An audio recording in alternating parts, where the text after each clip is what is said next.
Eh bien, mesdames et messieurs, mes chers amis, je me réjouis d'avoir la responsabilité de présider, on dit maintenant modérer depuis quelques années, les mots se modifient. Modérer veut dire qu'il y aura beaucoup de passion dans nos débats, et à vrai dire, je le souhaite. Je le souhaite de tout cœur. Et peut-être réussirons-nous, mon cher prédécesseur, honorable préopinant comme président, à avoir un tout petit peu de débat, je ne sais pas, mais ça suppose que je sois d'une rigueur extrême à l'égard de ceux qui s'expriment. Ce n'est pas absolument impossible que je le sois. On leur donnera chacun, si vous voulez, une douzaine de minutes.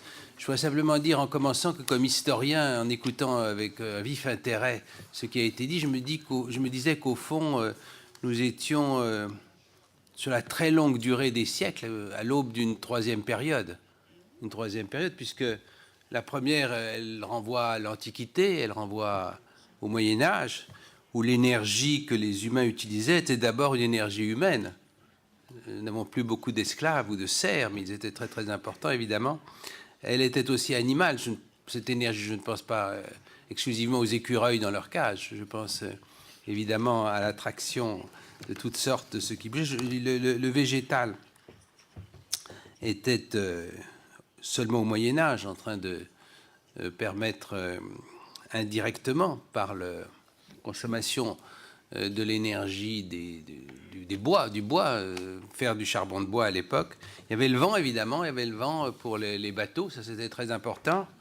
Et pour les moulins à eau de vent et puis de moulins à eau se sont développés progressivement au Moyen-Âge, avec tout ça comme conséquence majeure que l'énergie était essentiellement de proximité, qu'on ne savait guère la stocker et qu'on ne savait guère la transporter, ce qui, du point de vue des modes de vie, aboutissait forcément à des conséquences tout à fait patentes, avec lesquelles je pense que vos observations contemporaines vont nous amener à trancher, en marquant une diversité. Et puis, il y a eu le XVIIIe, le XIXe siècle, jusqu'à une bonne partie du XXe, où se sont développées, bien sûr, les ressources minérales, le charbon, à cet égard, détrônant largement le charbon minéral, détrônant le charbon de bois, avec le développement du pétrole, avec une utilisation différente de l'eau. Il y a eu le développement de la houille blanche, comme on a commencé de dire, évidemment la vapeur, l'eau qui est si important dans nos réflexions d'aujourd'hui, à toutes sortes d'égards, a pris une importance majeure, et tout ça a conduit au développement de l'électricité et à la capacité, commencer une certaine capacité de stockage, car c'est l'autre donnée majeure qui ressortait des débats de tout à l'heure, c'est l'évolution de la capacité de stockage, c'est-à-dire une relation de l'énergie au temps et à la temporalité qui a évolué de façon tout à fait considérable. Et puis la troisième période, c'est le développement, bien sûr, de la physique et de la chimie nucléaire, chose essentielle, le développement de l'énergie renouvelable, bien sûr, avec à cet égard l'utilisation toute différente de l'eau, du vent. On a même essayé la marée, comme vous savez, avec des résultats mitigés. Et puis, bien sûr, comme conséquence, des influences sur le mode de vie tout à fait différentes, l'adaptation, la capacité d'accéder bien plus largement que devant à une énergie à proximité, l'immense développement de l'électricité et la manière qu'on a eue d'apprendre à la stocker. Donc tout ça a conduit à des modes de vie très différents. Et puis nous butons maintenant sur la troisième période, qui est celle où on s'aperçoit que on arrive à la pénurie, qu'on en arrive à l'évidence que la terre peut s'user comme un savon, et que cela nous amène à des attitudes évidemment collectives, en tout cas on peut le souhaiter, toutes différentes. On n'est plus seulement dans la direction du progrès, mais des pénuries.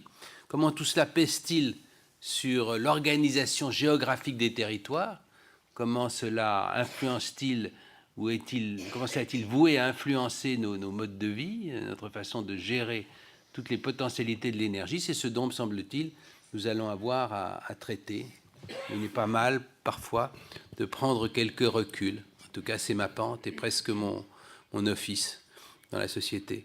comme c'est le cas pour les historiens. Donc je vais maintenant me hâter de donner la parole aux uns et aux autres sur ce fond de tableau, parcouru évidemment à bride abattue, mais je me disais en vous écoutant que ce serait intéressant d'en faire une analyse plus systématique. Mais je me contente de ces quelques propos et je vais donner la parole progressivement et successivement pour une dizaine de minutes, nous en sommes convenus. D'abord à Damien Bourreau qui a développé sa carrière dans le domaine de l'aménagement du territoire et de la gestion de services aux collectivités locales et qui a souhaité, il est actuellement dirigeant d'Éole Avenir, je saluais le vent, pas seulement dans les voiles, développement et gérant de Finerg.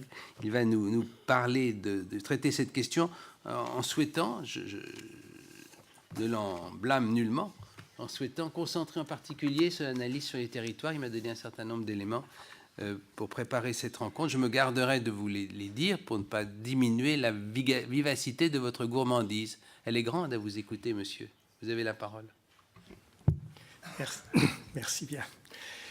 Oui, je vais m'exprimer comme en tant qu'acteur du développement local et également en tant que connaisseur des politiques industrielles et du financement de l'économie, puisque j'ai travaillé au ministère de l'Industrie pendant de nombreuses années et à la Caisse des dépôts. Je vais faire une intervention en deux temps. D'abord, un constat en deux volets. Et puis, j'esquisserai dans un deuxième temps là, quelques pistes de réflexion et des propositions. Alors, le premier volet du constat, c'est que, et puis je vais parler principalement de la France, mais vous verrez au travers de mes propos que il y a un certain nombre de sujets qui s'inspirent de comparaisons que l'on peut faire entre la situation en France et la situation en Allemagne. Donc le premier volet de mon constat, c'est d'abord d'observer que la transition énergétique est en marche dans les territoires. Ça a été dit tout à l'heure, par de nombreux aspects. Je vais en citer quelques-uns. Les collectivités sont très nombreuses à prendre des engagements volontaires. Depuis la conférence de Rio de 92, les agendas 21 se sont développés. C'est des plans d'action proposés aux collectivités locales pour élaborer des projets de territoire répondant aux principes du développement durable. Des réseaux de territoires se sont formés au niveau mondial, Fédération mondiale des cités-unies, qui était présidée par le maire de Paris, M. Delanoë, jusqu'en 2010, qui s'appelle maintenant le réseau La Cité Gouvernements Locaux Unis. Il y a de nombreuses villes françaises qui adhèrent à ce réseau. Le réseau Energy Cities, qui est présidé par le maire de Heidelberg, M. Würzner, qui agit depuis 25 ans en faveur d'une transition énergétique menée au niveau local. Il y a plus de 80 membres français. Je crois que c'est le pays qui a le plus de membres de ce réseau dans le monde. C'est un lieu très actif d'échange de bonnes pratiques entre les territoires. Au niveau européen, il y a la Convention des maires a été initiée par la Commission européenne. Il y a 80 adhérents français. Et puis en France, il y a des réseaux spécifiques tels que les Écomères, Amorce, Cléo. Donc il y a une vraie volonté de s'impliquer, de prendre des engagements volontaires, totalement volontaires, dans les sujets du développement durable et de la transition énergétique. Toutes les collectivités locales et regroupements de collectivités locales de plus de 50 000 habitants ont réalisé leur plan climat-énergie territorial, qui contient un bilan des émissions de gaz à effet de serre au niveau du territoire ou générées par le territoire. Les régions ont réalisé les schémas régionaux climat, air, énergie. Alors aujourd'hui, ces schémas ne sont ni opposables ni contraignants, mais ça détermine des orientations et des prises de position des responsables locaux qui sont tout à fait significatifs. Autre illustration, les démarches éco-quartiers, éco-cités, territoires à énergie positive mobilisent de très nombreux territoires, 32 éco-quartiers, 19 grands territoires éco-cités, 200 territoires à énergie positive viennent d'être labellisés, ça a été dit. Un autre domaine aussi où je crois que la France et ses pouvoirs publics et les industriels sont particulièrement actifs et ont un savoir-faire en matière de gestion intelligente des réseaux électriques. Plus de 100 projets ont été identifiés par la Commission de régulation de l'énergie en France et des démonstrateurs de réseaux intelligents ont été retenus par l'ADEME. Je pense que M. Moisan en parlera dans le cadre de plusieurs appels à manifestation d'intérêt portant sur les réseaux électriques intelligents et en particulier sur les infrastructures de recharge des véhicules électriques. Et ce sont des projets d'excellence qui se situent à un niveau d'excellence qui suscitent de l'intérêt et des visites du monde entier et qui sont, je crois, que des vitrines, une vitrine pour des savoir-faire. Enfin, deux autres éléments. Là, le développement des énergies renouvelables se poursuit, ça a été évoqué. On est sur une moyenne. Donc la route vers les objectifs 2020 est engagée.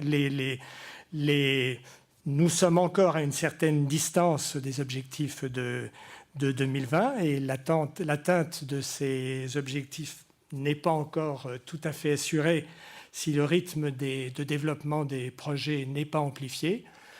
Et pourtant, malgré des procédures qui sont extrêmement encadrées, très longues, très incertaines, la réalité est que les territoires sont très souvent favorables au développement des projets, en particulier d'énergie renouvelable, sur leur territoire.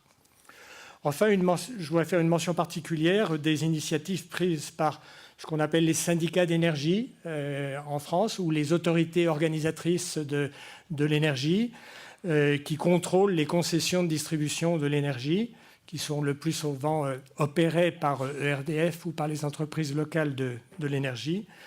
Ces autorités organisatrices participent de plus en plus activement à l'élaboration des plans d'investissement des réseaux. Et les plus structurées d'entre elles ont élaboré de nombreux services d'assistance des communes dans leurs actions de maîtrise de l'énergie. Elles exercent un contrôle qui s'est renforcé sur la qualité de la distribution d'énergie par les concessionnaires et elles se sont même immiscées, pour certaines, dans la fixation du prix de vente de l'énergie. Et puis enfin, dernier volet, mais qui est assez important, c'est les entreprises locales de l'énergie, un peu l'analogue des Stadtwerke allemandes, environ 160 en France, qu'il s'agisse d'entreprises locales de distribution, de régie ou de sociétés coopératives d'intérêt collectif agricole dans les zones essentiellement rurales, qui sont administrées par les collectivités locales. Et elles mettent en œuvre, pour certaines d'entre elles, beaucoup, des actions fortes pour promouvoir des services d'aide à la maîtrise de l'énergie de leurs clients et au développement des productions locales de l'énergie.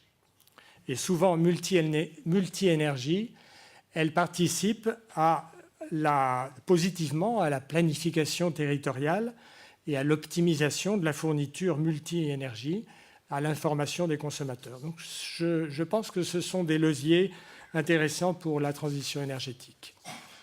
Deuxième volet de mon constat, je fais attention à l'heure, mais c'est que les actions entreprises ne s'ancrent pas encore sur une implication citoyenne très forte, ni sur une prise de responsabilité accrue des collectivités. Le rôle des échelons territoriaux reste encore à définir. Les collectivités locales doivent-elles être des relais des orientations nationales, ou bien leur est-il possible de déterminer leur propre stratégie en mobilisant les acteurs et en assurant elles-mêmes la régulation de ces acteurs? Sont-elles en capacité de mettre en œuvre elles-mêmes des actions de transition énergétique avec une certaine autonomie? Il y a des questions là auxquelles on n'a pas encore vraiment totalement répondu. Bon, la première difficulté, je vais passer assez vite, sur laquelle on s'arrête souvent la réflexion, c'est de déterminer le bon niveau territorial. Bon, à l'évidence, les régions, et très probablement les futures régions regroupées, ont un rôle majeur à jouer pour bien traiter les questions complexes de cohérence et de solidarité territoriale, mais aussi les questions de la sécurité d'approvisionnement des énergies de réseau. Donc je pense que c'est à ce niveau que devraient être rassemblés les moyens financiers qu'il est nécessaire de dégager pour assurer la transition énergétique au niveau local. Il faudra aussi s'appuyer sur les syndicats d'énergie, les autorités organisatrices de l'énergie, qui sont généralement constituées au niveau départemental et au niveau des agglomérations et qui sont, elles aussi, des acteurs particulièrement efficaces. Mais au-delà de la complexité administrative, l'implication des collectivités peut également dépendre des responsabilités qui leur sont données. Et il n'échappe à personne que l'État est traditionnellement très présent dans le domaine énergétique en France. C'est l'État qui donne les autorisations de construire et d'exploiter de toutes les installations de production et de transport de l'énergie. C'est lui qui fixe les tarifs réglementés de vente aux particuliers, ce qu'il en reste, les tarifs de transport des énergies de réseau et la majorité des taxes prélevées sur l'énergie. Or, il y a bien un enjeu à favoriser l'initiative des collectivités locales et à rendre attractive la prise en main de ces questions. En effet, les collectivités locales vont hésiter à s'engager dans des actions volontaristes de transition énergétique et dans des actions concrètes si elles ne disposent ni des moyens réglementaires ni des moyens financiers qui leur permettent d'aboutir dans leur démarche. Donc, je pense, aujourd'hui, les collectivités sont donc loin d'avoir l'organisation et les moyens pour agir à grande échelle. L'adhésion et l'implication des citoyens restent encore assez faibles, ce qui témoigne d'une certaine incompréhension des enjeux et peut-être des politiques menées en faveur de la transition énergétique. Si aujourd'hui il n'y a plus de scepticisme, il n'y a pas de scepticisme sur l'origine et les conséquences du changement climatique, mais ni l'urgence, ni la possibilité de modifier véritablement le fonctionnement de l'économie et les modes de vie ne sont vraiment perçus. Sans faire d'analyse sociologique, qui n'est pas mon domaine, les citoyens sont majoritairement prêts à s'impliquer, mais ne voient pas quels bénéfices ils vont en tirer. Ils sont parfois dubitatifs sur l'efficacité des solutions proposées et ne voient pas vraiment en quoi leur implication vient appuyer des actions fortes menées par les pouvoirs publics. Il y a certainement des obstacles à lever. Je ne vais pas les détailler. Mieux informer, rassurer, alléger certaines contraintes réglementaires, certainement. Mieux accompagner financièrement les acteurs. J'essaierai d'y revenir tout à l'heure. Mais ma conviction, c'est que l'implication des citoyens sera soutenue par le renforcement de la capacité d'intervention et de la responsabilisation des échelons locaux.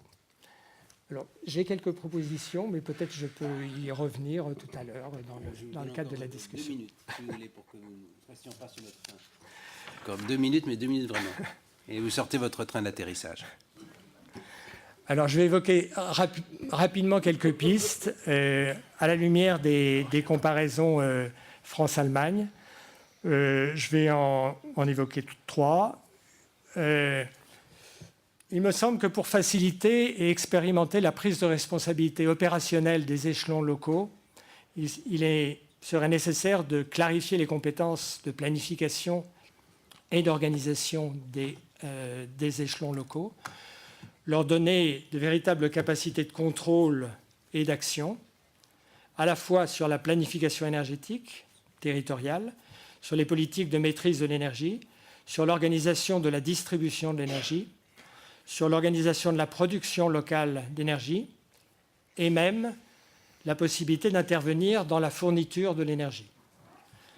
L'accès, comme ça a été dit par Michel Derdevet, l'accès des collectivités locales aux données collectées dans la fourniture et la distribution de l'énergie est absolument fondamental. C'est un point clé. Le pouvoir réglementaire d'autoriser la construction et l'exploitation d'installations de production et de transport de l'énergie doit aussi pouvoir être donné aux collectivités locales, alors que c'est exclusivement une compétence d'État aujourd'hui. Et pour permettre à l'échelon territorial de mieux coordonner ces actions, il pourrait être intéressant d'expérimenter la création d'un opérateur local, une société régionale d'énergie, qui permettrait de mettre en œuvre les actions des responsabilités des collectivités dans la transition énergétique. Ces sociétés régionales, sous le contrôle de l'autorité régionale, pourraient intervenir financièrement dans les actions de maîtrise de l'énergie et de production locale d'énergie et pourraient être, aux côtés de l'opérateur concessionnaire de la distribution d'énergie, un opérateur d'investissement pour les actions de développement et d'amélioration du socle existant des réseaux pour conduire les actions de transition énergétique.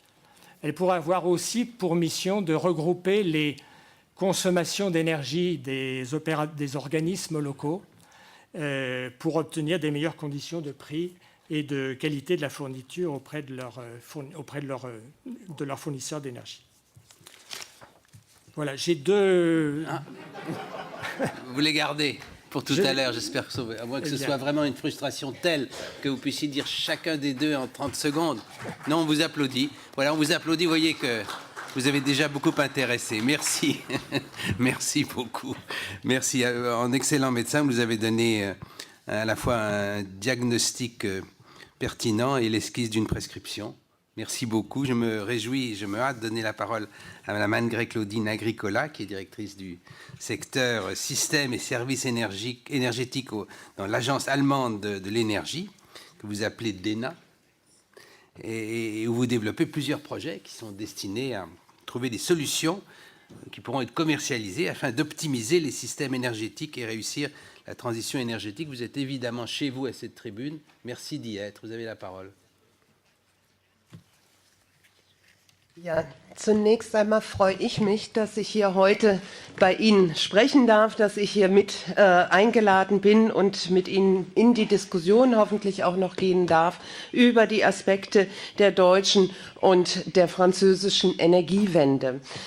Die Energiesysteme ist die eine Herausforderung und die andere Herausforderung ist eben, was passiert im Zuge der Umgestaltung der Energiewende mit unserer Lebensweise, mit unserer Umwelt, mit unserer Gesellschaft. Und ich bin sehr dankbar für diese sehr spannende Frage und meine erste Antwort darauf ist, ich glaube, dass die Energiewende unsere Lebensweise verändert und dass sie verändern wird. Und ich glaube insbesondere auch nicht nur der Ausbau erneuerbarer Energien, sondern auch die massive Steigerung der Energieeffizienz, die genauso gut zur Energiewende gehört, wird unsere Lebensweise grundlegend ändern, aber ich denke im Positiven ändern, nämlich dahingehend, dass insbesondere sozusagen die Qualität der Energienutzung eine ganz andere werden wird. Wenn wir wirklich versuchen, aus der Kilowattstunde den größten Mehrwert, den größten Nutzen rauszuholen, dann steigt damit auch die Qualität der Dienstleistung, die wir in Anspruch nehmen wollen. Insofern denke ich, ein ganz wesentlicher Aspekt, der in Folge der Umgestaltung der Energieversorgung passiert, ist eben die Ziele, die wir uns gesteckt haben, auch zu erreichen. Und ich glaube, Herr Rüdiger war es ja, Sie hatten eingangs in Ihrem Vortrag darauf hingewiesen, dass wir sehr ehrgeizige Ziele haben. Ich glaube, das geht für beide Länder, das geht für Deutschland, das geht für Frankreich, dass es aber ganz wesentlich darauf ankommen wird, diese Ziele auch zu erreichen. Und ich kann das erstmal aus deutscher Sicht sagen, ich glaube, wir haben uns wirklich auf den Weg gemacht, die Ziele zu erreichen, wobei im Augenblick in der Vergangenheit vor allem erstmal mit dem Fokus darauf, unser Stromsystem umgestalten zu wollen. Und ich denke, wir haben mit Ende letzten Jahres nochmal einen zweiten großen Schritt gemacht und haben auch einen nationalen Aktionsplan für Energieeffizienz benannt und haben auch gesagt, wir wollen auch auf diese Art und Weise unsere Lebensweise verändern, unseren Weg voranschreiten, die Ziele auch zu erreichen. Ich möchte aber vielleicht zunächst einmal... Okay. Entschuldigung. Okay. Aber ich möchte vielleicht zunächst einmal nochmal von den Zielen wirklich losgehen und nochmal ganz deutlich sagen, die Ziele sind sehr ehrgeizig. Jetzt mal aus deutscher Perspektive gesprochen. Die zwei zentralen Ziele würde ich damit beschreiben. Wir wollen in den nächsten 35 Jahren die CO2-Emissionen um mindestens 80% reduzieren und wir wollen den Energieverbrauch, den Primärenergieverbrauch um die Hälfte reduzieren. Das ist eine maßgebliche Veränderung unserer Lebensweise, wie wir bisher Energie genutzt haben, ist damit verbunden. Davon bin ich überzeugt, aber ich sage auch heute und hier jetzt, ich glaube auch grundlegend positiv eine Veränderung. Aber diese Veränderung geht damit einher, dass wir von Energieträgern, die wir bisher eingesetzt haben, die eine vergleichsweise hohe Energiedichte haben, zu Energieträgern wechseln, die eine wesentlich geringere Energiedichte haben. Das heißt, wir werden einen deutlich größeren Flächenverbrauch haben, um die gleiche Energie zu erzeugen, die wir bisher benötigt haben. Ein Grund mehr, sozusagen auf Energieeffizienz zu setzen und eben auch den Energieverbrauch zu optimieren. Und da kann ich sagen, wenn ich nach Deutschland gucke, wenn ich nach Frankreich gucke, was den Energieverbrauch angeht, glaube ich, gibt es für beide Länder, aber nicht nur für diese beiden, sondern in Gesamteuropa große Potenziale, wirtschaftlich erschließbare Energieeffizienzpotenziale, die es sich auch lohnt zu erschließen. Das heißt, es hat einen Vorteil für denjenigen, der in Energieeffizienz investiert, dass er danach sozusagen deutlich geringeren Energieverbrauch, aber auch deutlich geringere Energiekosten hat und dass er in der Summe sozusagen einen Vorteil daraus zieht. Das ist ganz sicher für sehr, sehr viele Bereiche feststellbar und insofern ist es ein wesentliches Handlungsfeld, dass wir auch uns die Energieeffizienz angucken. Und wenn wir uns dieses Feld angucken, dann glaube ich, dann gibt es eigentlich 3 Bereiche, die wir hier in den Fokus nehmen sollten oder 4. Einerseits, denke ich, brauchen wir Politiken und Instrumente, die die Energieeffizienz voranbringen. Wir brauchen natürlich sozusagen auch die Finanzierung von Maßnahmen, die die Energieeffizienz steigern. Wir brauchen aber insbesondere auch Marktakteure, die pfiffige Ideen haben, die Kreativität in den Markt bringen und wirklich Dienstleistungen ihren Kunden, die anbieten, die sozusagen auch energieeffizient nutzen und auch erneuerbare Energien sinnvoll einsetzen. Und wir brauchen natürlich auch die Akzeptanz für diese Produkte und diese Nachfrage nach diesen Produkten.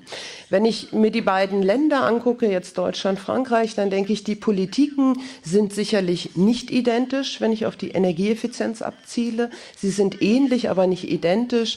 Ich glaube, aus unserer Sicht setzen wir etwas mehr auf den Markt, als Frankreich es in diesem Feld tut. Aber dennoch, glaube ich, können wir voneinander in diesem Feld viel lernen. Insofern ein spannendes Feld auch für die Zusammenarbeit.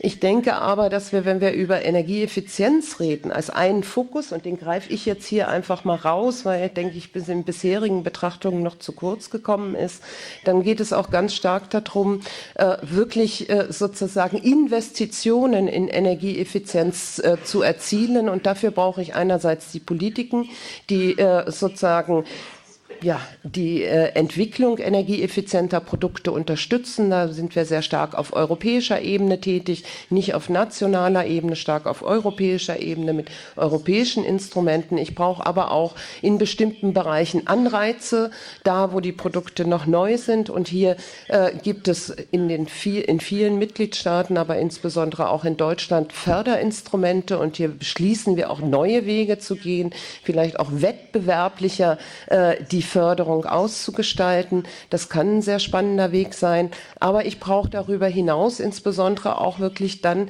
Entscheidungen in Energieeffizienz. Das heißt, ich brauche Investitionen in diese Bereiche und da habe ich häufig die Situation, dass ich eben am Anfang einen größeren Investitionsbetrag aufbringen muss, der sich eben erst später refinanziert und da sind dann die gesellschaftlichen Gruppen in unterschiedlichem Maße in der Lage, diese Investitionen auch zu tätigen und insofern muss ich hier auch insbesondere den Gruppen, die es nicht von sich aus tätigen können, Hilfestellung bereitstellen.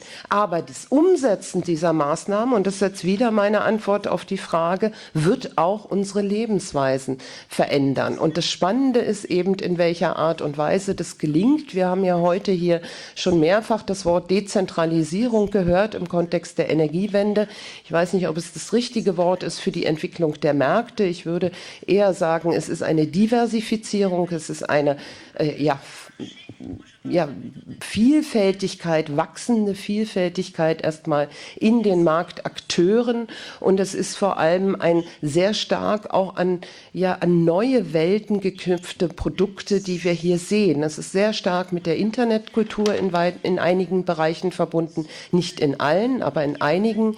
Da sitzen auch, denke ich, Chancen, wenn wir aus der Perspektive der Energieeffizienz gucken. Da ist ein Stichwort Smart Home, was sozusagen eng verknüpft ist mit dezentralen Wirkungsweisen der Nachfrage, aber auch, wenn ich über moderne Industrie nachdenke, Industrie 4.0, ist hier eine Chance, damit sozusagen auch die Energieeffizienz in die Märkte zu kriegen. Ich glaube, spannende Wege. Nichtsdestotrotz, ich habe es eingangs gesagt, die Energiewende verändert unsere Umwelt. Wir gestalten unsere Umwelt anders. Energie ist grundlegend für unsere Lebensweise. Wir brauchen sie in allen Bereichen, und selbst wenn wir den Energieverbrauch maßgeblich reduzieren, wird der Bedarf immer noch enorm sein. Und insofern ist das Thema, wie wir die Energie gewinnen und wie wir sie nutzen, ein zentrales Thema für alle Akteure in der Gesellschaft. Und ich will noch mal auf einen Aspekt kommen, der, denke ich, hier eine große Rolle auch spielt. Ich habe davon gesprochen, Finanzierung ist ein Thema, und hier kann auch Finanzierung einen Beitrag schaffen für ein gemeinschaftliches Gestalten von Energiewende. Beispielsweise in Deutschland versuchen wir Ansätze im Bereich der erneuerbaren Energien, die vielleicht auch im Bereich der Energieeffizienz möglich sind, über sogenannte Bürgerfinanzierungskonzepte auch gemeinsam Vorhaben für die Energiewende zu finanzieren. Wir können auch darüber reden und neue Ideen entwickeln, wie wir vielleicht privatwirtschaftlich organisierte Fonds zur Finanzierung der Energiewende einsetzen können. Also auch hier breite Beteiligungsformen für die Menschen schaffen in der Gestaltung, in der Ausgestaltung der Energiewende. Aber, und das ist, glaube ich, ein Aspekt, über den wir mitunter noch zu wenig reden, die Veränderungen, die wir einleiten, die müssen auch auf Akzeptanz bei den Menschen stoßen. Und einige Vorredner hatten es schon gesagt, in Deutschland ist es durchaus ein Thema, dass im Zuge des Ausbaus der erneuerbaren Energien eben auch unsere Infrastruktur der Stromnetze maßgeblich umgestaltet werden muss, und zwar grundlegend umgestaltet werden muss. Und das ist ein Prozess, der mit einer sehr wahrnehmbaren Veränderung der Umwelt einhergeht und der nicht automatisch auf die Akzeptanz bei den Menschen stößt. Und insofern ist das ein Beispiel dafür, wo wir uns die Frage stellen müssen, wie kann es uns gelingen, auch die Akzeptanz für die Veränderungsprozesse zu gewinnen. Es gibt genauso im Bereich der Energieeffizienz solche Themen, beispielsweise die Zielsetzung, den Wärmeenergiebedarf von Gebäuden maßgeblich zu reduzieren, geht mit einer Veränderung unserer Gebäude einher, mit einer anderen Architektur, mit einer anderen Gestaltung der Gebäude. Und auch das bedarf der Akzeptanz bei den Menschen, weil ich bin davon überzeugt, die Energie ist nicht dafür da, dass es gut ist im Leben, sondern sie ist dafür da, dass Bedürfnisse der Menschen gedeckt werden. Und insofern müssen wir auch unsere Umwelt so ausgestalten, dass es uns gelingt, unsere Bedürfnisse zu decken. Und insofern will ich noch mal als letztes auf dieses Akzeptanzthema eingehen. Ich glaube, dass es ein wirklich zentrales ist im Hinblick auf die Erreichung unserer Zielsetzung. Und ich glaube ganz sicher, dass dafür mehrere Sachen notwendig sind, damit sie auch gelingt. Ich komme gleich zum Ende. Notwendig ist, glaube ich, dass wir wirklich aufklären, informieren über Veränderungsprozesse, die mit der Energiewende auch verbunden sind. Und dafür ist notwendig auch Ehrlichkeit und Wahrheit, so kann man es nennen, also die Fakten auch auszusprechen. Das ist ein Punkt. Aber der andere Punkt ist dann ganz sicher auch in den Dialog zu gehen und ganz sicher auch gemeinsam nach Lösungen und Ausgestaltungen zu suchen und diese auch zu finden, wie denn die konkrete Ausgestaltung sein kann, um die Ziele auch zu erreichen. Und das ist, glaube ich, ganz wesentlich, diese Dialogprozesse zu führen. Und da müssen wir ein bisschen reflektieren, die brauchen mitunter Zeit. Und da ist die Frage, wie sieht unsere Zeitschiene aus? Die müssen wir, glaube ich, immer wieder daran reflektieren. Soweit erstmal. Vielen Dank.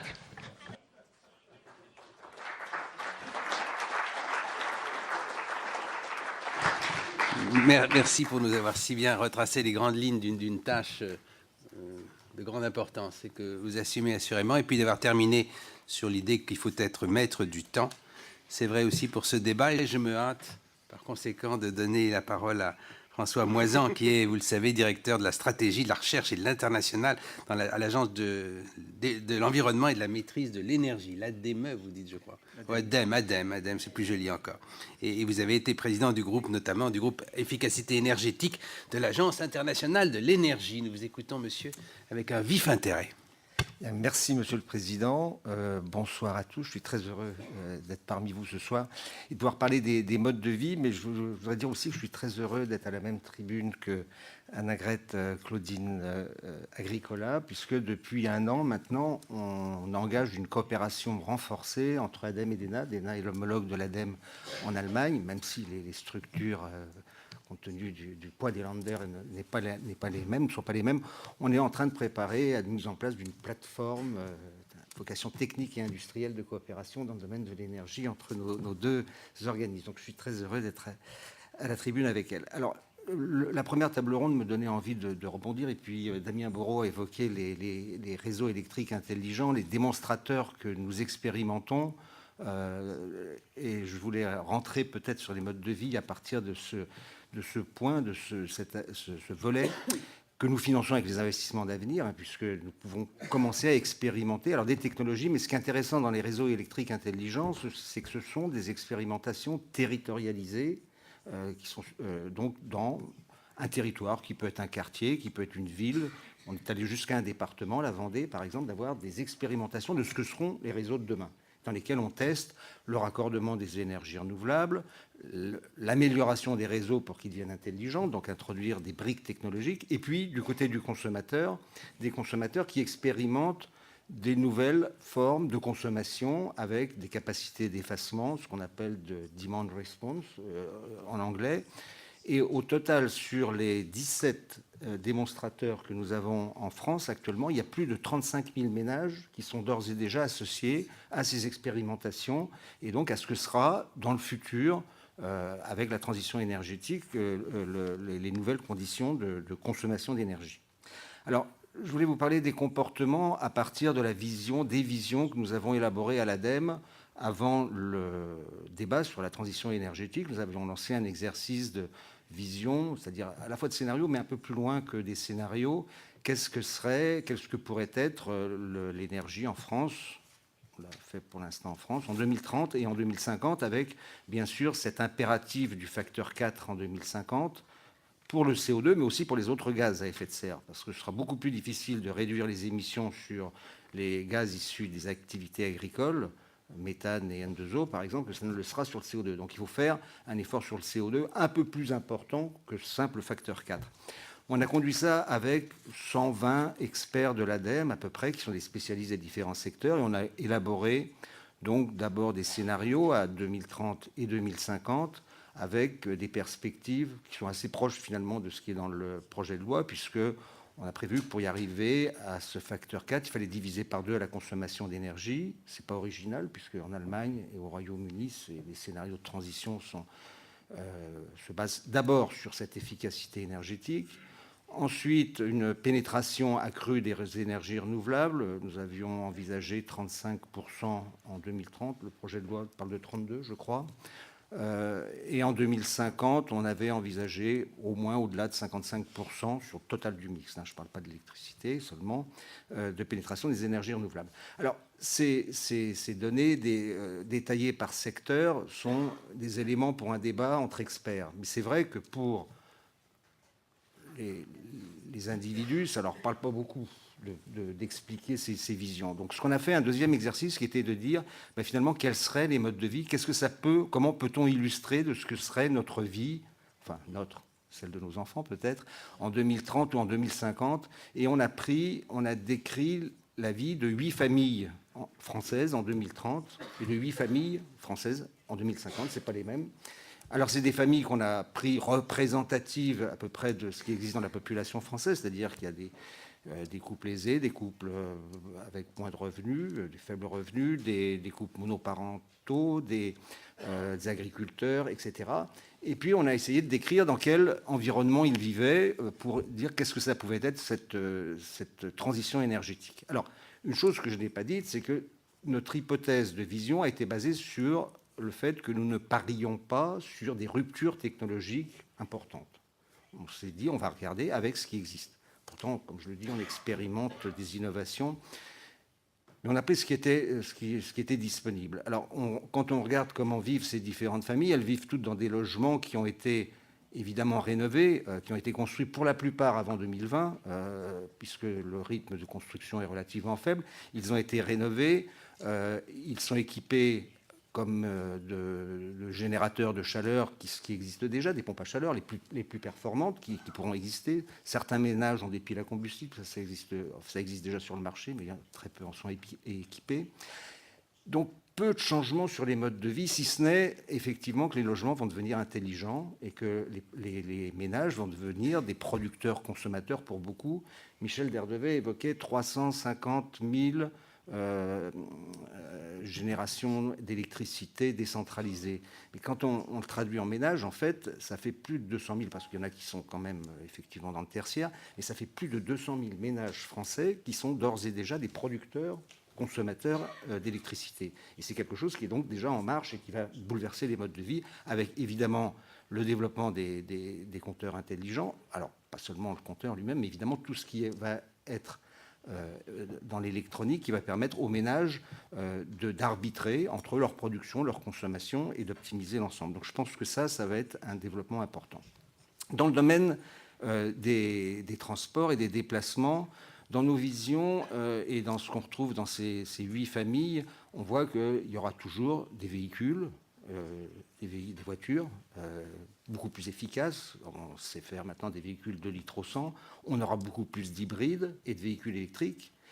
Ça va faire baisser les consommations et le carbone intégré. Mais surtout, ce qu'on a fait comme hypothèse dans nos visions, c'est le développement des nouveaux services de mobilité. C'est-à-dire qu'on voit qu'il est parfaitement possible, en urbain en tout cas, d'avoir une pénétration plus importante. Alors actuellement, tout le monde connaît Autolib à Paris, bien évidemment. Il y a le covoiturage.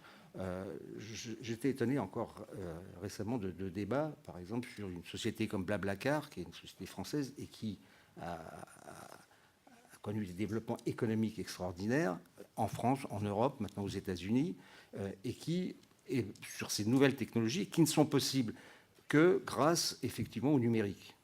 Autolib ne fonctionnerait pas si on n'avait pas ces tablettes numériques. Vous évoquiez tout à l'heure les révolutions industrielles de l'énergie. Moi, je pense que le numérique est quand même la révolution qui va nous permettre d'introduire une efficacité énergétique extraordinaire dans tous les usages. À la fois, on le voit dans la maison, mais également dans nos déplacements, parce que ça permet de nouveaux services et qui sont des services qui s'accompagnent de création d'emplois. On a expérimenté un démonstrateur à Lyon, Optimode Lyon, dans le cadre des investissements d'avenir, sur l'ensemble du Grand Lyon, avec une plateforme de données qui met à disposition de tous les usagers les données en temps réel de tous les déplacements de véhicules, avec une prévision à 1 heure.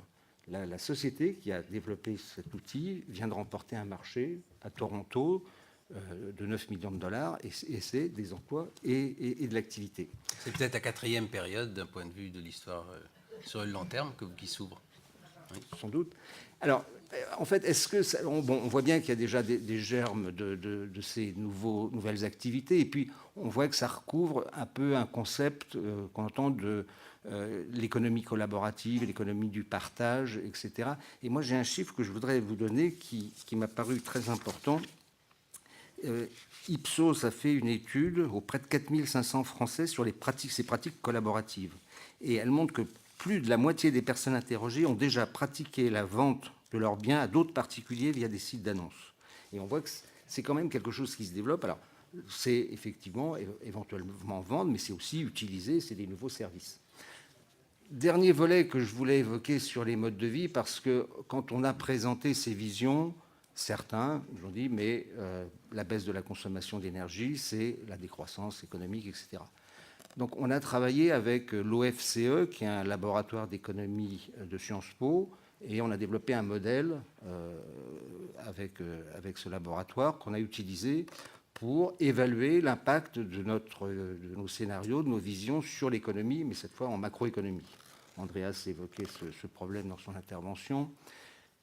Et on a donc là pris un scénario de référence, c'est-à-dire si on ne fait pas de transition énergétique. Qu'est-ce que c'est de ne pas faire de transition énergétique? C'est-à-dire qu'on continue, alors on fait encore un peu d'efficacité comme on en fait, Le nucléaire reste à 75%, les énergies renouvelables restent à peu près à leur même niveau. Et puis, on a regardé la différence d'un point de vue macroéconomique avec nos scénarios. Et ce qu'on a trouvé, c'est qu'en 2050, on gagne 3 points de PIB avec la transition énergétique, donc une croissance accrue. Vous me direz 3 points de PIB, alors ça veut dire ça fait en gros 2 années, ça ferait 2 années de croissance en plus. C'est pas énorme, mais c'est positif. On a regardé sur l'emploi. Par rapport toujours au scénario de référence, en 2050, on a en plus, par rapport au scénario de référence, entre 690 000 et 870 000 emplois supplémentaires. Évidemment, et Andreas l'a dit, il y aura des branches qui vont gagner et d'autres qui vont plutôt perdre des emplois. Donc il y a des problèmes de transition, d'adaptation des métiers, certes. Mais on voit bien qu'à travers cet exercice, et qui a été discuté avec le Bercy, les ministères, le ministère de l'Environnement, etc., on voit que la transition énergétique, ce n'est pas une perte de pouvoir d'achat. Pour les ménages, ça représente une croissance de 4% par rapport au scénario de base du pouvoir d'achat. Pourquoi ? Parce que les ménages investissent, s'endettent, donc ils ont à rembourser leur emprunt. On a supposé que les prix de l'énergie augmentaient dans le long terme, évidemment. Mais comme ils ont fait des économies d'électricité et d'énergie et de gaz, leur facture, in fine, baisse et ils ont un gain de pouvoir d'achat. Donc on a, à travers cela, essayé de montrer, de prouver que, effectivement, la transition énergétique était un facteur de croissance et de création d'emplois. Un dernier point sur les modes de vie. Ça a été évoqué aussi, je crois quelque chose qui va sans doute modifier, alors je dirais plus culturellement plutôt que dans le mode de vie, c'est ces citoyens qui deviennent des investisseurs sur l'énergie. Vous avez évoqué au niveau des territoires.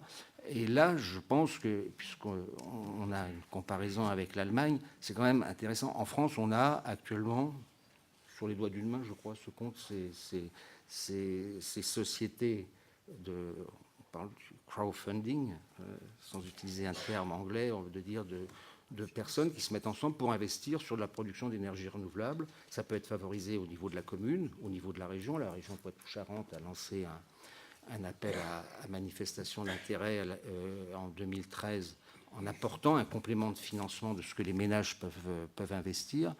En France, on a quelques sociétés de co-investissement des ménages. En Allemagne, les chiffres que j'avais, en 2006, il y en avait 86 et aujourd'hui, il y en a plus de 650. Donc on voit que c'est quelque chose qui s'est beaucoup développé, alors certainement lié à la structure politique, territoriale en Allemagne, mais je pense que c'est quelque chose qui peut aussi être très important dans cette transition énergétique d'appropriation, parce que quand on la produit soi-même, effectivement, ça n'a pas la même valeur. Très bien, merci.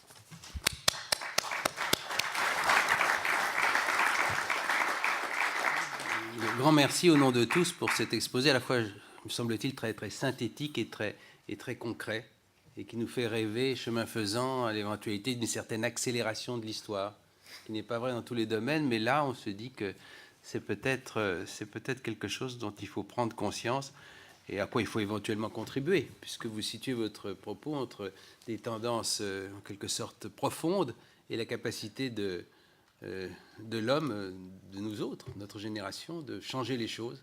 C'est exactement pour ça que nous sommes ici. Et c'est pour ça que je me réjouis aussi de donner la parole, dernier intervenant de cette table ronde, à Andreas, qui a pu, par rapport au jeune Andreas que nous avons connu tout à l'heure, il y a 3 heures, j'imagine, s'enrichir de beaucoup de propos et nous faire profiter à son tour des réactions qui sont les siennes. Ce sera le dernier intervenant de cette table ronde. Vous avez la parole, mon cher Andreas. Merci beaucoup. Alors, par rapport à la question des modes de vie, j'aimerais surtout revenir en fait sur 4 aspects, à mon avis, un peu fondamentaux et qui se regroupent sous une appellation commune de ce que j'appellerais le facteur humain. On a beaucoup évoqué le facteur technologique, on a pas mal évoqué le facteur économique, et il y a la question du facteur humain. Un exemple là-dessus, qui ne vient pas de moi, qui vient d'une sociologue qui travaille à Toulouse, qui s'appelle Marie-Christine Zellem, qui a notamment beaucoup travaillé sur ces questions du facteur humain par rapport aux bâtiments performants et très efficaces en énergie, donc écoquartiers, bâtiments BBC, etc. Et qui, par rapport à l'émergence du smart tout, on parle de smart grid, de smart city, de smart home, et plein d'autres choses encore, avaient demandé à un moment, mais qui des personnes là-dedans? À quel point est-ce que l'intelligence des systèmes risque de rendre les utilisateurs bêtes, dans la mesure où tout va être automatisé, on va les couper de certaines libertés de faire? C'est une question ouverte, mais je pense qu'il mérite d'être posée parce qu'elle montre bien à quel point on ne peut pas penser les systèmes technologiques sans intégrer les humains qui les utilisent et qui ne sont pas des machines, qui ne sont pas des êtres rationnels. Et ça, c'est mon deuxième point. Quelque part, je pense que sur cette question du facteur humain, on n'est pas assez ambitieux dans ce qu'on fait. On est quelque part tous dans notre expertise diverse et variée, dans notre manière de penser les problèmes, très fataliste. Dans l'idée qu'on est en train de faire quelque chose qui fondamentalement gêne les gens, et donc il faut, d'une manière ou d'une autre, arriver à le rendre acceptable. Et quelque part, on peut se demander, est-ce qu'il ne faut pas être beaucoup plus ambitieux et se demander comment est-ce que je rends les choses désirables? Et je pense que toute la question qui avait été développée par Madame Agricola sur la question de comment est-ce qu'on déclenche les investissements, comment est-ce qu'on déclenche les projets aujourd'hui, elle se situe là. Elle se situe là sur la question de la désirabilité. Et fondamentalement là-dessus, je pense qu'on a encore beaucoup de progrès à faire, notamment aussi en termes de recherche. Je le disais tout à l'heure, je le redis maintenant, je pense qu'on a trop longtemps et trop souvent considéré la question énergétique comme une question purement technico-économique. L'énergie n'est pas uniquement une affaire d'énergéticiens, d'ingénieurs, d'économistes. Il y a des hommes derrière. Et aujourd'hui, il faut ouvrir quelque part toute cette question de la transition énergétique à de nouvelles disciplines. Et je pense notamment à la sociologie et à la psychologie, voire même au marketing. Comment est-ce que j'arrive à rendre ces projets désirables, considérant qu'aujourd'hui, les gens ne sont pas rationnels, et notamment les ménages? C'est peut-être une autre question pour l'efficacité dans l'industrie. Mais est-ce qu'un seul d'entre vous a déjà essayé de faire un calcul pour savoir si sa rénovation potentielle serait rentable en intégrant le taux d'actualisation, en y intégrant tous les risques financiers et risques non financiers liés au coût de transaction? Ah, bon. Vous sortez, sinon ça ne marche pas. Non, très sérieusement, je pense qu'en fait, on a une tendance à discuter des problèmes qui ne correspondent pas du tout à ce que les gens recherchent.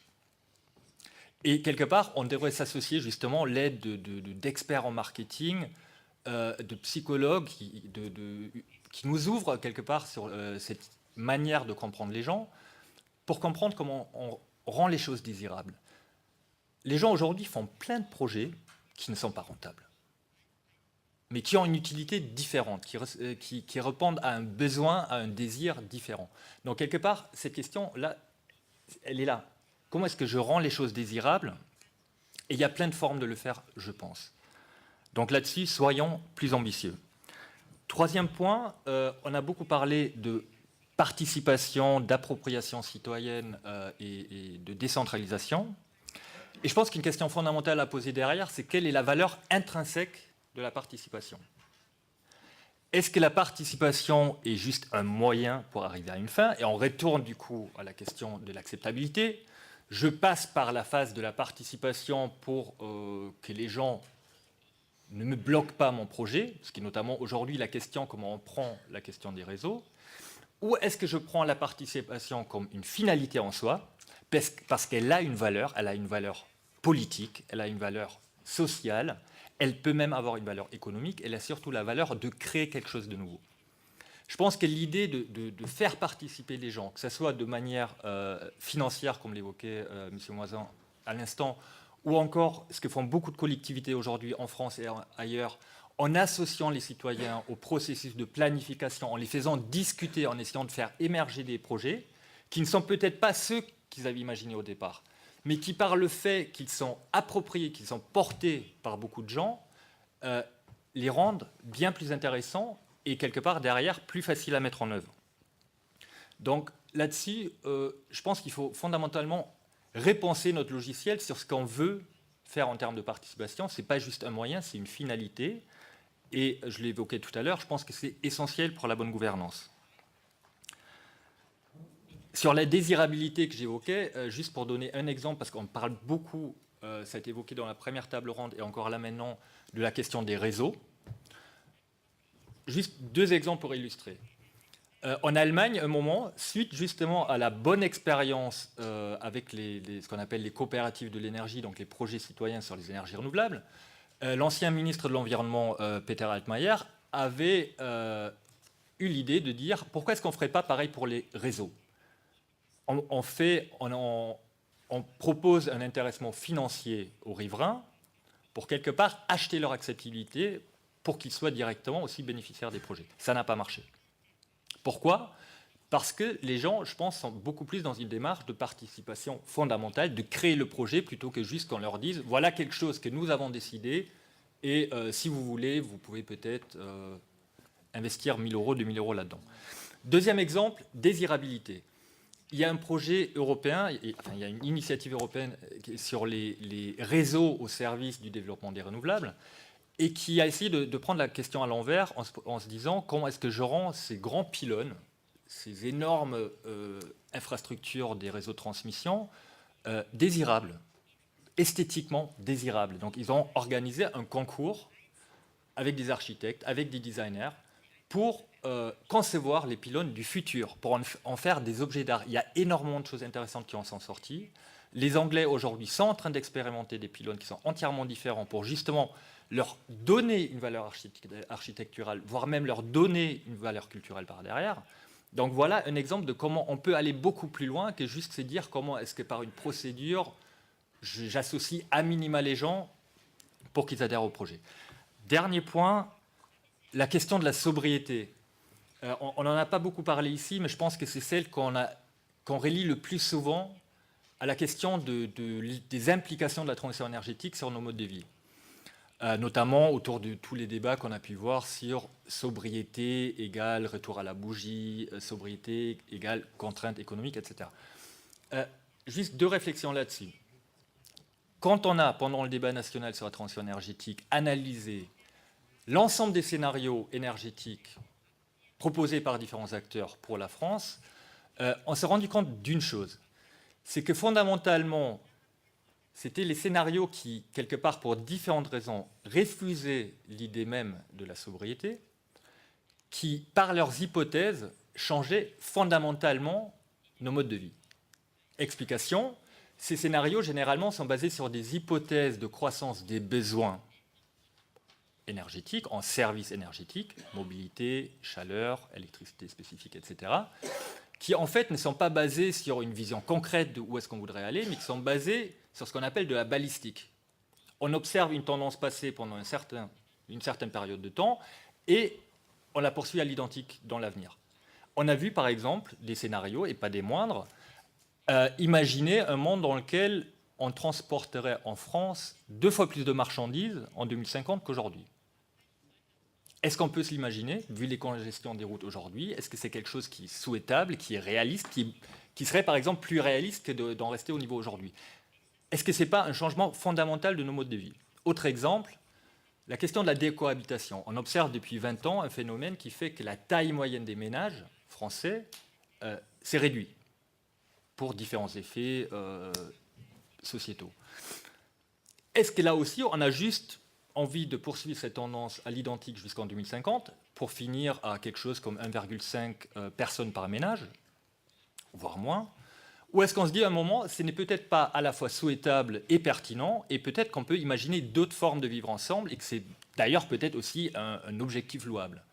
Donc tout ça pour dire que foncièrement, ce qu'on a vu, c'est que les scénarios qui évoquaient l'idée de la sobriété énergétique, en fait, ce qu'elle faisait avant tout, c'était préserver nos modes de vie aujourd'hui. Et je pense que c'est important de le comprendre. Cette question de qu'est-ce qu'on entend par changement de mode de vie.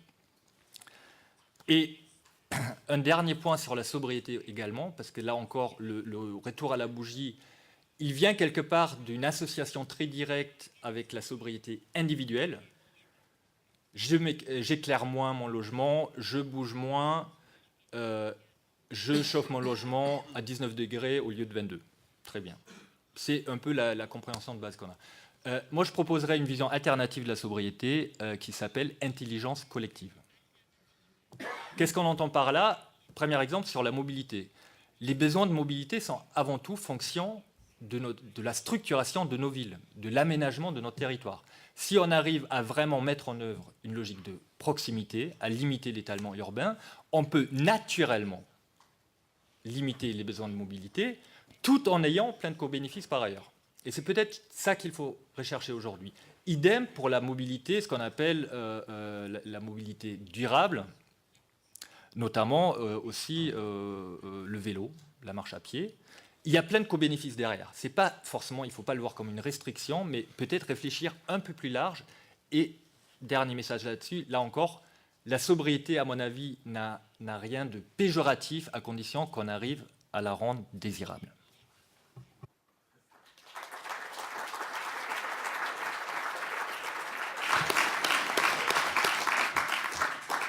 Pour moi, si je pouvais exprimer des désirs, la belle transition aurait tous mes soupirs.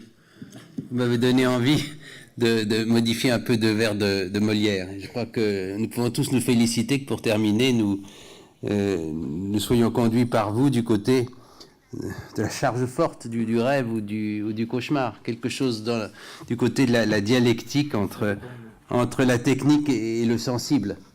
Et au fond, c'est une rencontre qui a dominé l'ensemble de ces travaux, mais je me garderai de le conclure. J'ai encore quelques 10 minutes qui me permettraient peut-être que vous réagissiez les uns et les autres. Et par exemple, M. Moisan avait un propos de commentaire. Merci de me donner rapidement la parole. Je voulais réagir effectivement sur ce qu'a dit Andreas.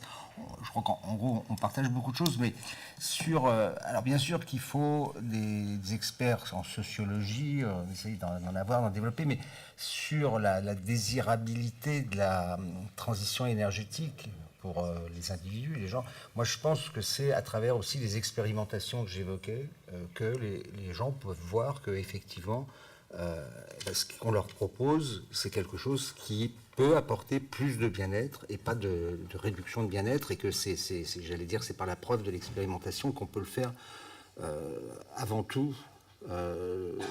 Et ça, c'est important de pouvoir l'expérimenter, comme je l'évoquais, avec les investissements d'avenir. En revanche, sur les lignes électriques, je suis pas sûr que, moi personnellement, je suis pas sûr qu'on arrivera à les rendre désirables.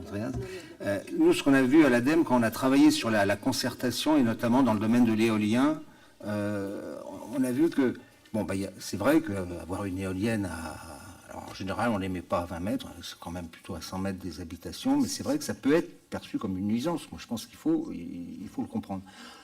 Et en fait, derrière ça, il y a des compromis. Et nous, ce qu'on a pu voir, c'est que les compromis, on les obtenait au niveau local quand on était dans une perspective de territoire. C'est-à-dire, qu'est-ce que sera mon territoire dans 10 ans, dans 20 ans?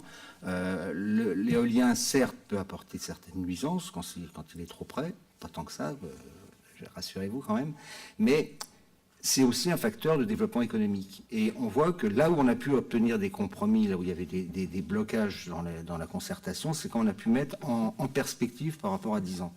Et sur la sobriété, je voudrais préciser, parce que ce qu'a dit Andreas, se chauffer à 19 peut-être, mais dans tous les modes de vie que j'ai présentés sur les 8 familles en 2000, il n'y a pas de réduction de confort, sur la mobilité. On a supposé que tous les ménages avaient les mêmes mobilités en termes de kilomètres, de voyageurs kilomètres, de déplacements qu'on a actuellement.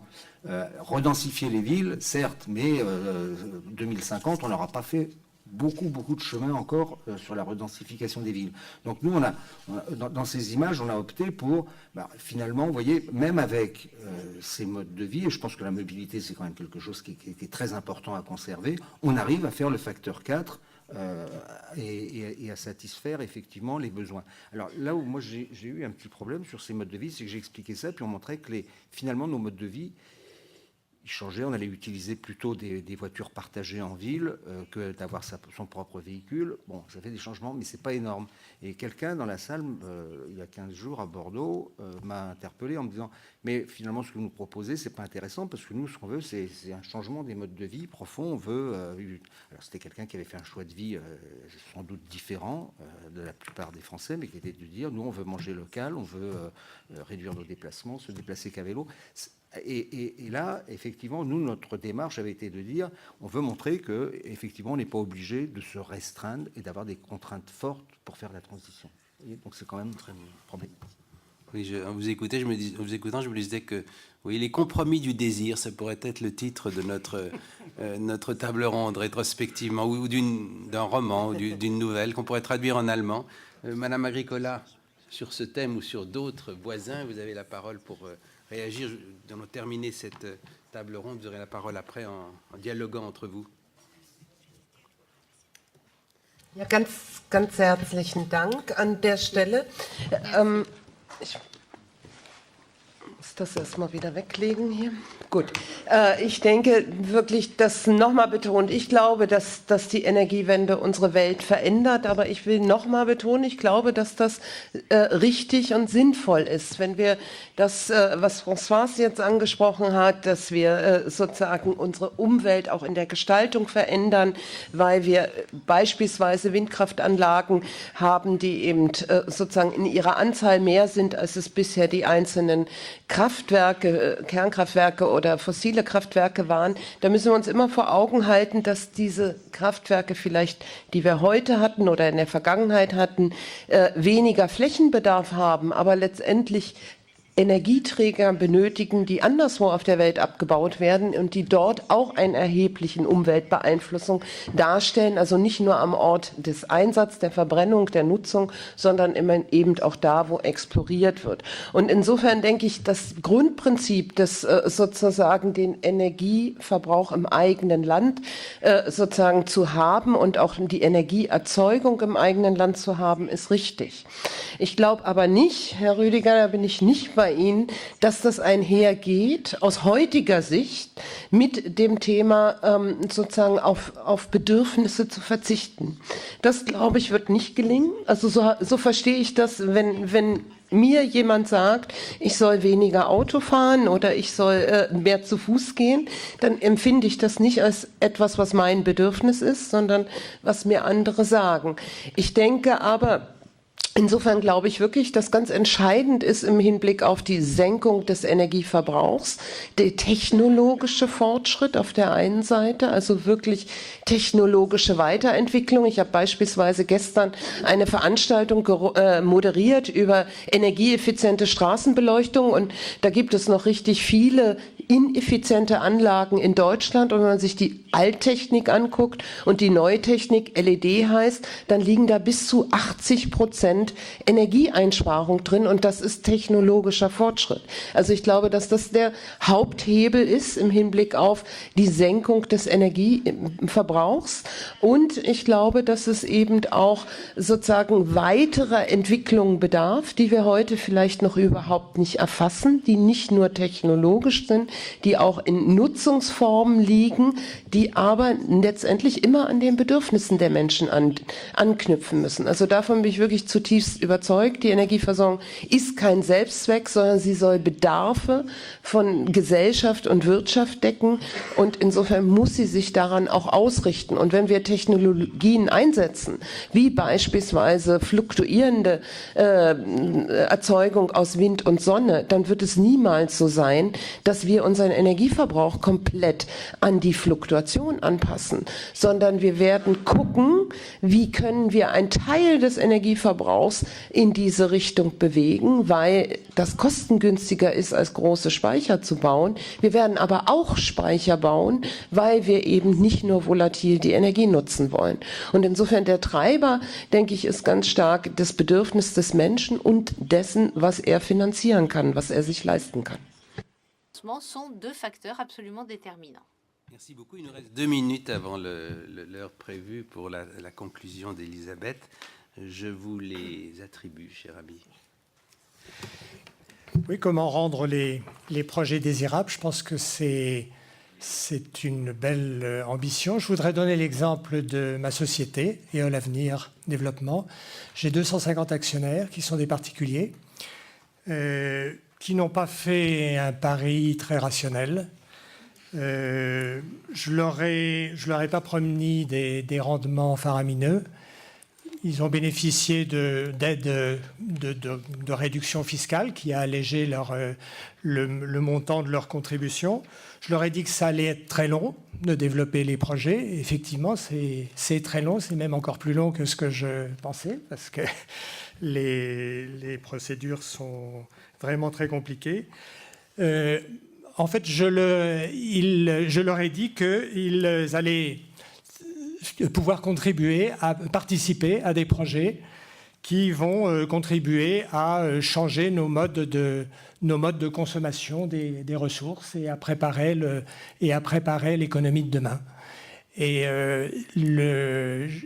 ça a répondu à un certain besoin. Je pense qu'ils ont eu confiance aussi dans l'équipe. Et je pense qu'il faudrait élargir cela et proposer des livrets bancaires dédiés à la transition énergétique pour permettre aux particuliers d'épargner, pour pouvoir ensuite bénéficier de prêts à des conditions avantageuses pour leurs projets ou pouvoir participer à des projets réalisés par d'autres comme celui que je vous présente. Merci beaucoup. Ce sera donc la dernière suggestion de cette dernière table ronde. Il me reste à me réjouir de votre présence à tous et à vous en remercier pour votre attention si forte, si amicale. Et puis de me réjouir aussi de donner la parole pour conclure à la coprésidente, à la fondatrice d'Europartenaires, mon amie et ma complice, Elisabeth Guigou, qui va nous réjouir en tirant toutes les conclusions de ces fructueux échanges. Et je remercie les présents de cette table ronde. Merci beaucoup à tous.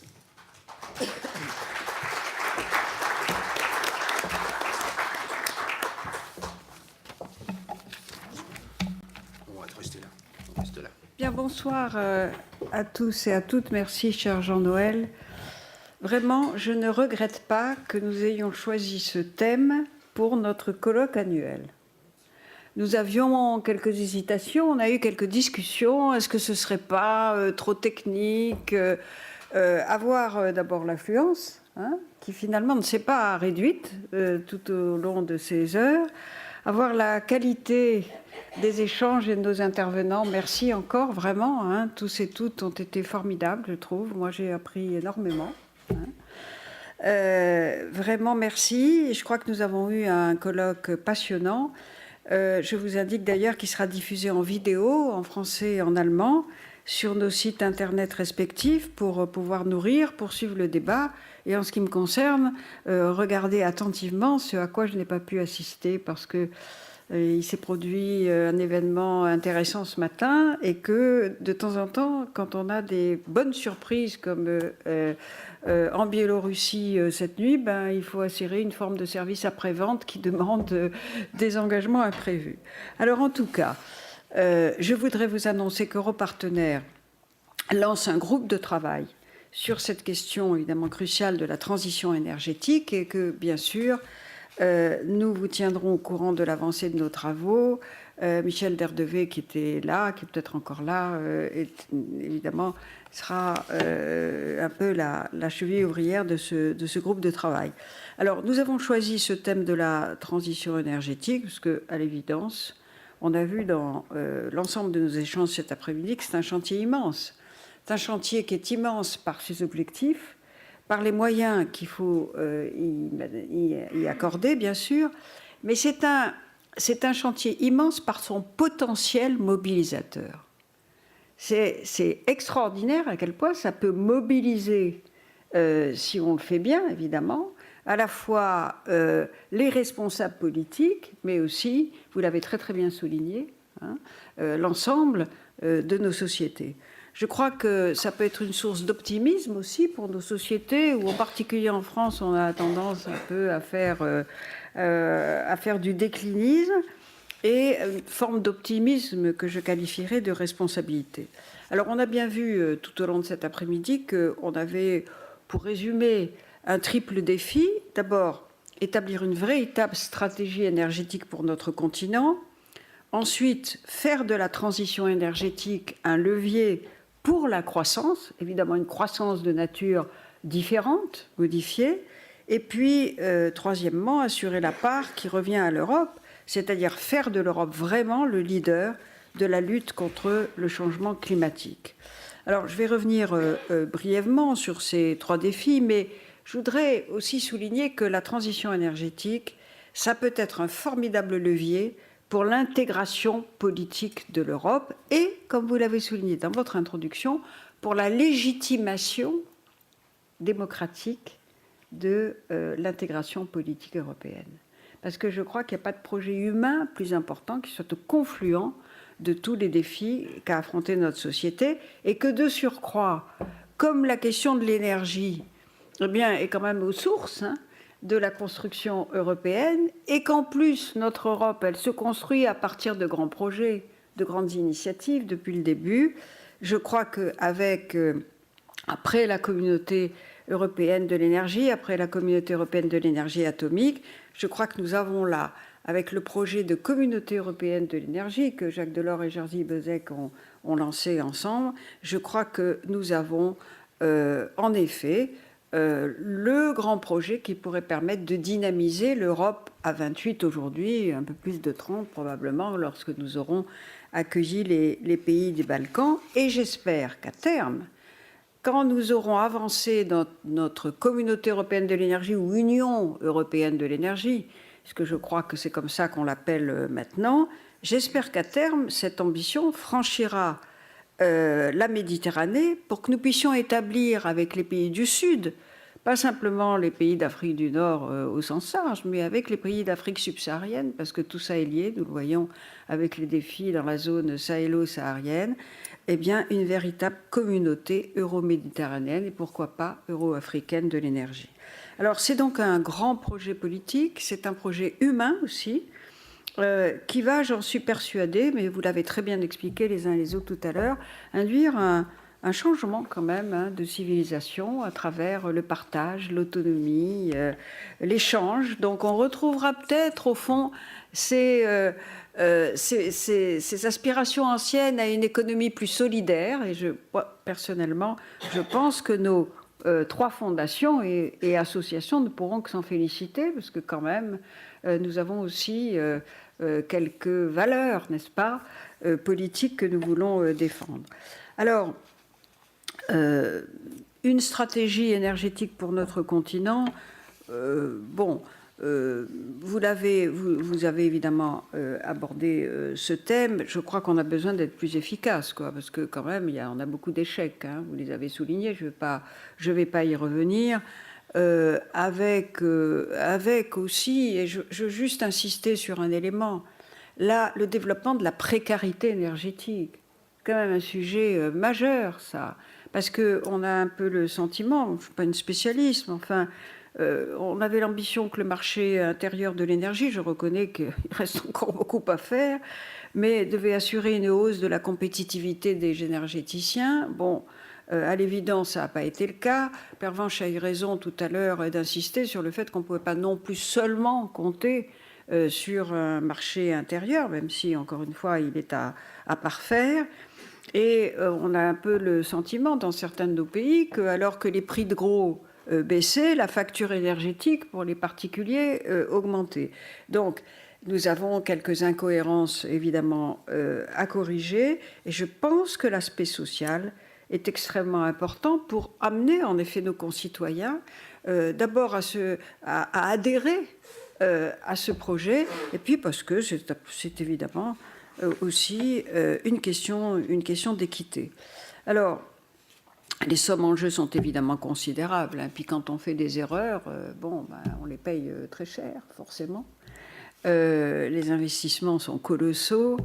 Je rappelle, l'Espagne a donné un soutien, des subventions qui auraient coûté près de 30 milliards d'euros d'énergie renouvelable, alors que d'autres investissements qui auraient été pourtant bien utiles aussi, et dans le même esprit, ont été négligés. Alors, je crois qu'on a besoin, vous avez beaucoup abordé les questions de prix de l'énergie, de juste prix, de fonctionnement évidemment harmonieux d'un marché de l'énergie européen. Je crois que nous avons effectivement à approfondir le travail là-dessus. Mais je pense quand même qu'il y a une dynamique politique qui s'est accentuée au sein de l'Union européenne. Et évidemment, j'écouterai avec attention les annonces que Jean-Claude Juncker doit faire, je crois, le 25 février prochain, n'est-ce pas, cher Pervenche, sur l'Union de l'énergie. Je suis persuadée que le Parlement européen a déjà commencé à scruter ça avec la vigilance qui est la sienne vis-à-vis de l'exécutif européen. Alors, je crois aussi que la crise ukrainienne, espérons que l'accord de cette nuit et de ce matin sera appliqué. C'est quand même une très très bonne nouvelle. Bon. La crise ukrainienne a constitué aussi un rappel salutaire, parce que la transition énergétique, c'est aussi une affaire d'indépendance géostratégique pour notre continent, et la solidarité européenne en la matière ne peut pas rester simplement une incantation. Voilà. Je crois que nous avons besoin bien entendu, de resserrer les rangs, et quand on a des menaces de ce genre, de se dire que oui, il faut que nous ayons des mécanismes de solidarité, de transfert qui se développent. Il faudrait que l'Union européenne se présente, les pays de l'Union européenne ou l'Union européenne elle-même se présente plus unis face à nos fournisseurs d'énergie. Les principaux sont la Russie, l'Algérie, hein, nous le savons. Et je partage pour ma part la proposition de Donald Tusk, qui était à l'époque président du Conseil des ministres de la Pologne, aujourd'hui président du Conseil européen, de créer une centrale d'achat européenne du gaz. On verra si effectivement il poursuit dans cette voie. Je pense que quand même un tel projet, il y en aurait sûrement d'autres, permettrait de renforcer notre pouvoir de négociation par rapport à nos fournisseurs d'énergie et nous permettrait peut-être de mettre fin au prix, entre guillemets, politique, c'est-à-dire, disons-le, à la tête du client, pratiqué par Gazprom, par exemple. Voilà. Alors, je dois dire, là aussi, si on avait cela, ça permettrait de se raccrocher aux origines de la communauté européenne. Parce que souvenons-nous quand même que Jean Monnet, quand il a conçu le projet de première communauté de l'énergie, parce que pendant la Deuxième Guerre mondiale, il a proposé que les Alliés mettent ensemble leurs achats de gaz. Donc il y a quand même des choses qui nous viennent de l'histoire, dont les enseignements, ce n'est pas Jean-Noël qui va me contredire, j'imagine, sont riches d'analogies avec notre présent. Alors, donc, nous avons ce premier enjeu. La transition énergétique, ça peut être un levier pour la croissance, évidemment. Vous avez été très éloquent là-dessus. Je vais être donc beaucoup plus rapide. Simplement, ce qui m'a frappé, et j'en suis convaincue, moi, depuis longtemps, c'est que dès lors que les révolutions industrielles et les révolutions énergétiques ont été constamment liées dans notre histoire, hein, à chaque révolution industrielle a correspondu une nouvelle source d'énergie, de la machine à vapeur à la fée électricité. Et donc, nous avons besoin absolument, et vous l'avez très bien démontré, en particulier M. Moisan nous a montré tout ce qu'on pouvait tirer de cela, comment nous devons absolument être à l'avant-garde du couplage non seulement des nouvelles technologies énergétiques, mais du couplage avec la technologie numérique. C'est absolument indispensable, parce que nous savons qu'avec le développement de la domotique, avec ce développement du partage, justement, à travers les outils numériques dont nous disposons aujourd'hui, je pense que nous avons des possibilités de transformation profonde aussi de nos sociétés. Et pour faire ça, il faut que l'Europe, face à une rude concurrence américaine, japonaise, russe, désormais chinoise, organise davantage sa recherche. Je crois que nous avons besoin d'investir encore davantage dans les transports, la rénovation thermique, le stockage de l'énergie, le traitement numérique des données, évidemment, et les réseaux intelligents. Alors le financement, écoutez, l'argent existe, simplement il faut le coordonner et le rassembler et bien le flécher. Il faudrait essayer de détourner davantage des masses de capitaux des bulles immobilières et financières. Je crois que ce serait salutaire à tout point de vue, pas seulement pour financer l'énergie. D'ailleurs, le succès des obligations vertes, qui reste à confirmer, mais quand même, c'est un début, c'est plutôt rassurant, je crois, pour l'avenir. L'introduction d'indicateurs européens qui offriraient une meilleure lisibilité sur la contribution des produits boursiers et des institutions au financement de la transition énergétique, je crois aussi que ce serait quelque chose de très salutaire. Enfin, je termine évidemment sur le climat. L'Europe est d'ores et déjà à l'avant-garde depuis d'ailleurs plusieurs années, ça a été rappelé, en particulier par Pervenche tout à l'heure. Puis 1992, signature et ratification de la Convention cadre des Nations Unies, 98, protocole de Kyoto, le premier paquet énergie-climat, et évidemment des engagements de plus en plus précis avec les perspectives nouvelles que le dernier accord a tracées. Alors, ce qu'il faut, c'est évidemment arriver, nous, Européens, à convaincre l'ensemble des acteurs mondiaux que pour la conférence climat, la conférence mondiale, moi, j'aime pas trop COP 21, parler aux gens, ils ne comprennent rien. La conférence mondiale sur le climat qui aura lieu à Paris fin novembre, début décembre, on puisse vraiment arriver aux décisions qui s'imposent et que vous avez, de façon très éloquente, rappelé tout à l'heure. Alors, là, évidemment, il faut arriver à convaincre des pays qui ne le sont pas encore. Et je pense aussi que nous avons une responsabilité particulière, nous, Européens. Non seulement une responsabilité diplomatique vis-à-vis de grands émergents qui ne sont pas encore tout à fait sur notre ligne, mais une responsabilité particulière à l'égard du continent africain. Parce que, d'abord, c'est notre intérêt, parce que dans une Afrique qui est menacée par la sécheresse, par la désertification, où la guerre de l'eau et les migrations climatiques sont déjà une réalité, avec tout ce que ça implique de difficultés, nous avons besoin d'aider l'Afrique à affronter ce défi et à aider justement à limiter aussi le réchauffement à l'objectif maximum de 2 degrés centigrades.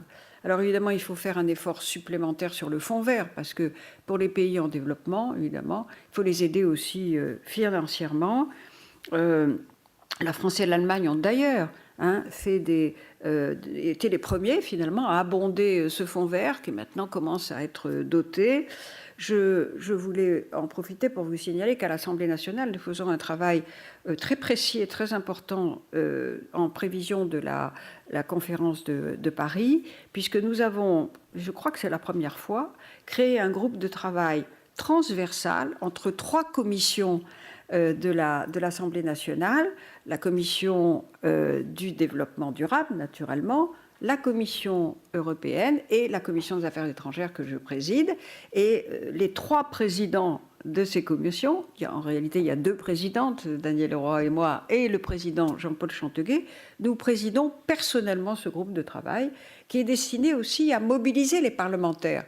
Parce que ce n'est pas que l'affaire des gouvernements, tout ça. C'est l'affaire des parlements, c'est l'affaire des sociétés civiles qui sont au premier rang, des entreprises, naturellement, qui ont été très bien, excellemment représentées ici, des collectivités territoriales, de l'ensemble de la société, pour convaincre qu'il faut vraiment maintenant y aller et ne plus tergiverser.